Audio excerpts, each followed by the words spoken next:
The MAGA media is flailing. They are struggling right now like we have never seen before to defend the most indefensible and idiotic economic policy we've ever seen from the stupidest person in our country who went bankrupt 6 times and made his casino fail because, no, he is not some genius economic mind. And that is exactly what Elizabeth Warren had to say on CNBC this morning, not only ripping into Donald Trump, but ripping into Joe Kiernan, the MAGA host, who got torn apart and just crumbled in this clip that we are going to check out. But before we do, if I could quickly ask you to leave a like on this video, and if you haven't already and you enjoy our channel, to hit that subscribe button. It goes a long way, and it really does mean a lot to me.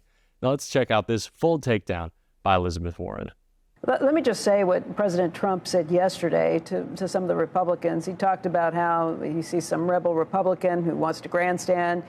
He says, I saw it today, a couple of your congressmen, I think we should get involved in the negotiations on tariffs. Oh, that's what I need. I need some guy telling me how to negotiate.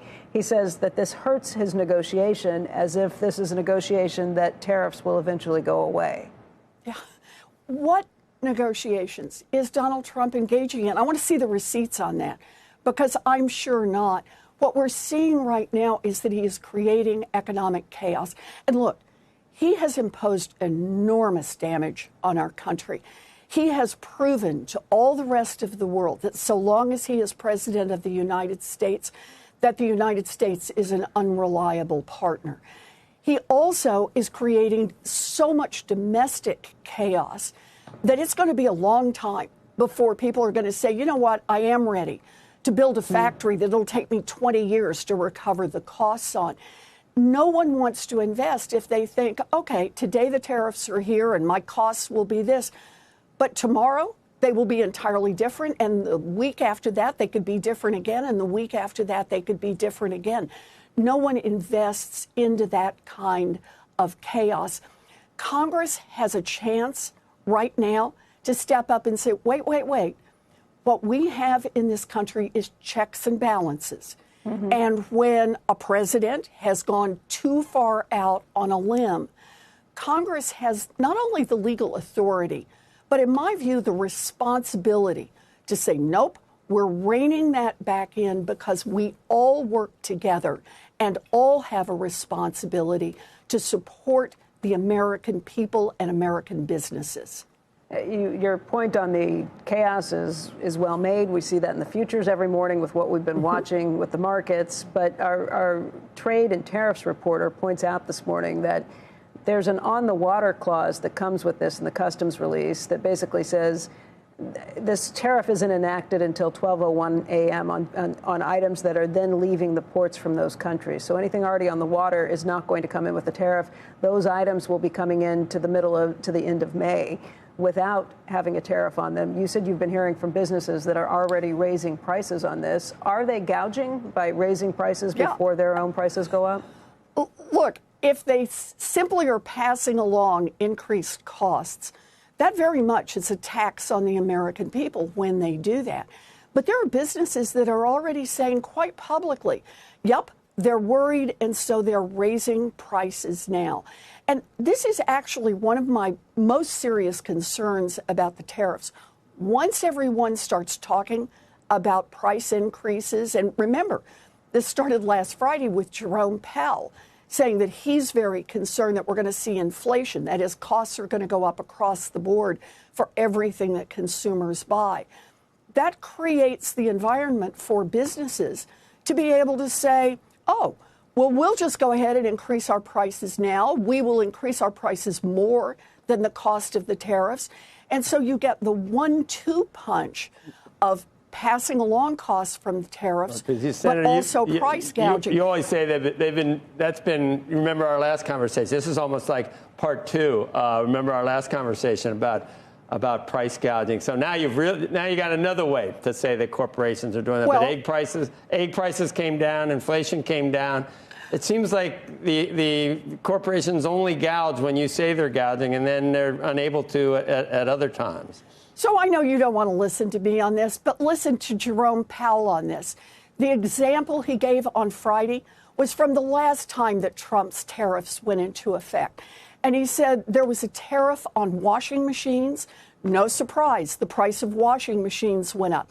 But the shocking part is the price of dryers went up as well, even though there was no imposition of tariffs on those. You tell me what that is, except for price gouging. Trying to figure that out. Unless you have a clothesline, unless you have a clothesline out back, you need the dryer, though, Senator. Well, you need the dryer, but the price doesn't go up on dryers. The cost of dryers didn't go up. Growing up. Yeah. Did you? Yeah. Oh, yeah. The times. Yeah. Totally. And I love the smell. smell. I love the way you're changing the subject here. That is an example of price gouging. They told me we had less than a minute. They said we had less than a minute left. Now they say we can keep it going. Now we can keep it going. Now we can keep I don't want to keep it going. Good. No, Senator, I bet you don't. What are you talking about? That corporate price gouging doesn't exist. That is why we saw the huge inflationary pressures post-pandemic, because companies were more than happy to exploit the regular bit and expected inflation that came about and use it to juice their profits, which is exactly what happened. Also, defending corporations who are just like trying to steal more of your money. This is like, what a ridiculous person. And I'm glad Elizabeth Warren made it so clear what a bad lie Joe was pushing by saying, oh, so now you want to change the subject? Now it's very clear that you're a liar. Just absolutely ridiculous stuff. And especially the defense of Donald Trump, too, saying that there's any way that these tariffs could be good for the economy. There's any way that, lowering costs is a great thing when you're lowering costs by going into a recession.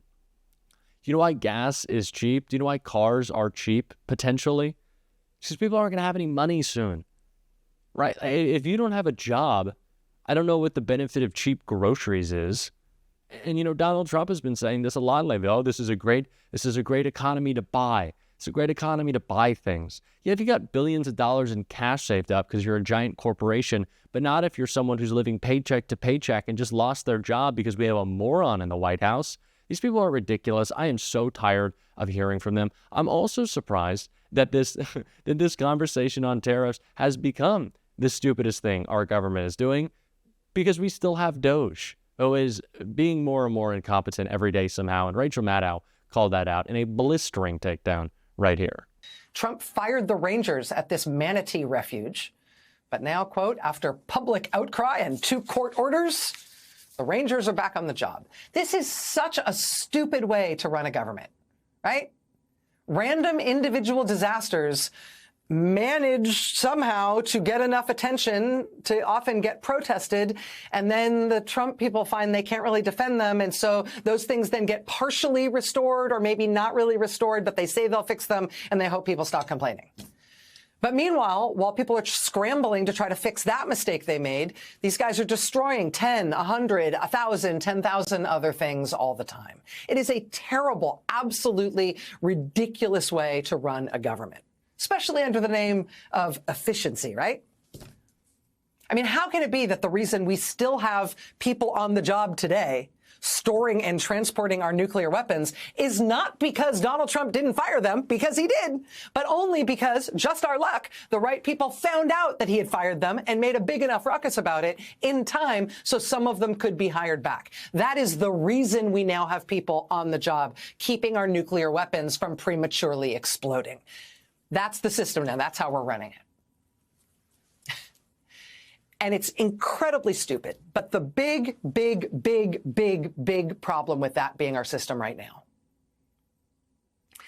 is that for some problems, the people who are most affected and most hurt by it are the people who can least make a ruckus.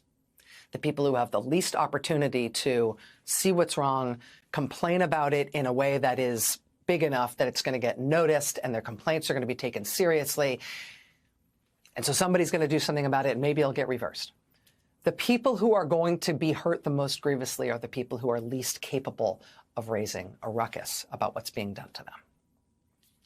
And so here we are. Headline, Washington Post. Social Security website keeps crashing as DOJ demands cuts to IT staff. Retirees and disabled people are facing chronic website outages and other access problems as they attempt to log into their online Social Security accounts.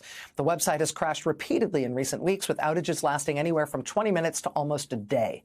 Even when the site is back online, many customers have not been able to sign into their accounts or have logged in only to find information missing. The disruptions are occurring as Trump's acting Social Security chief and the DOJ team move to lay off large swaths of the workforce. Thousands of Social Security employees have already been pushed out, many in customer-facing roles, others with expertise in the agency's technology systems. The network outages are one in a cascade of blows to customer service that also have hobbled phone systems and field office operations as the workforce shrinks. The network crashes specifically appear to be caused by an expansion initiated by the Trump team. The Trump technology staff did not test the software against a high volume of users to see if the servers could handle a rush. Connectivity issues and bugs with the expanded system have caused the portal that manages logins and authentication for many Social Security applications to go down. That's the Washington Post. Here's the headline in the New York Times, quote, "Just a mess. Staff cuts, rushed changes, and anxiety at Social Security."